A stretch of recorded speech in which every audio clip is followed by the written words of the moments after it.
So good afternoon, everyone. My name is Bijan Vaez. I'm the co-founder and CTO of EventMobi, and hopefully you guys have already had a chance to play with our product, the mobile app for PyCon.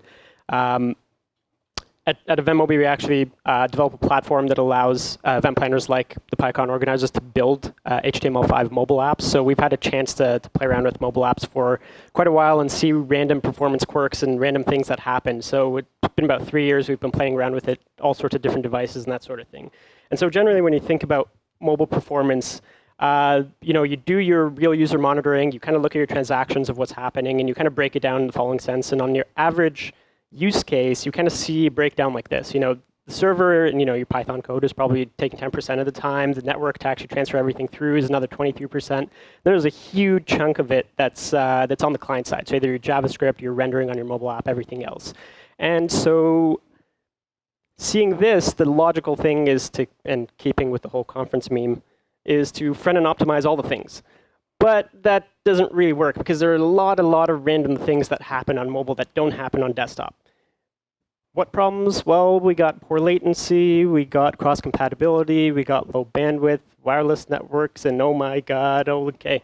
Well, so we got 5 minutes, let's go through this quickly. No, I'm kidding. We're going to go through 2 of these, which are the most obscure things that I was surprised to find out, and I just thought it was really cool.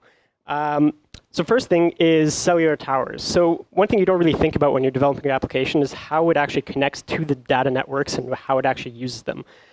So cellular networks, they connect to a whole wide range of devices that are kind of in their vicinity, and they have a capacity that they need to uphold to provide service for everyone in that range.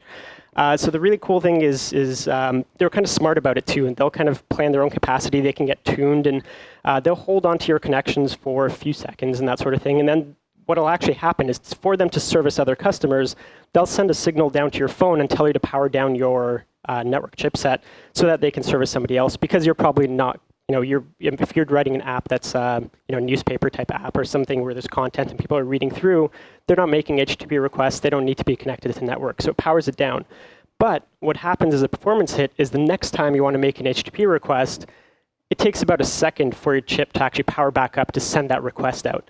So regardless of how much you're trying to optimize that 200 millisecond and 300 millisecond, you're still going to get that 1 second delay just powering everything back up again.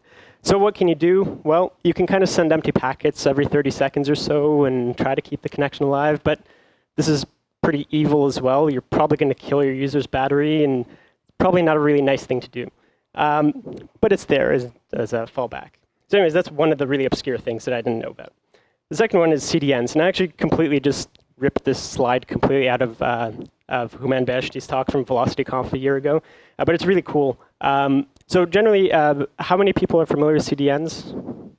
Okay, most people. So CDNs are content delivery networks. If you have static content, they'll find kind of the closest edge network to actually provide you that static content. And when you generally think about it, what will happen is you request some static content. It'll go to a DNS resolver. That'll kind of figure out the closest edge to you from that CDN provider and actually provide it to you there. But what happens on mobile? When you connect to that cell tower, does that do the DNS resolving? Does it actually make the route straight to the base station for that provider, which could be across the country, and actually send that DNS request there and actually find it from different places?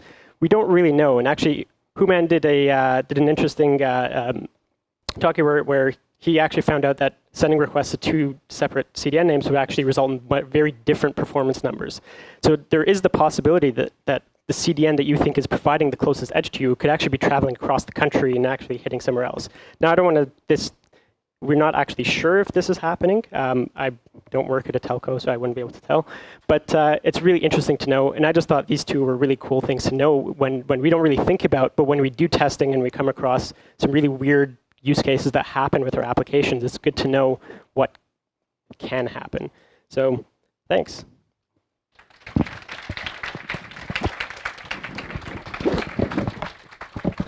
OK, so I think what we'll try to do is, while the speakers are changing up, I'll give the speaker who just talked this microphone, and they can run around and take a quick question while the next speaker is setting up, and you'll have to kind of share the mic in that regard.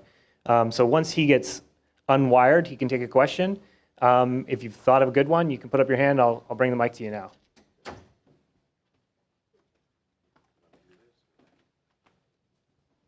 I guess I'll start. So did you guys did you guys decide to go against the evil route? Did you take the don't be evil and not send those empty packets?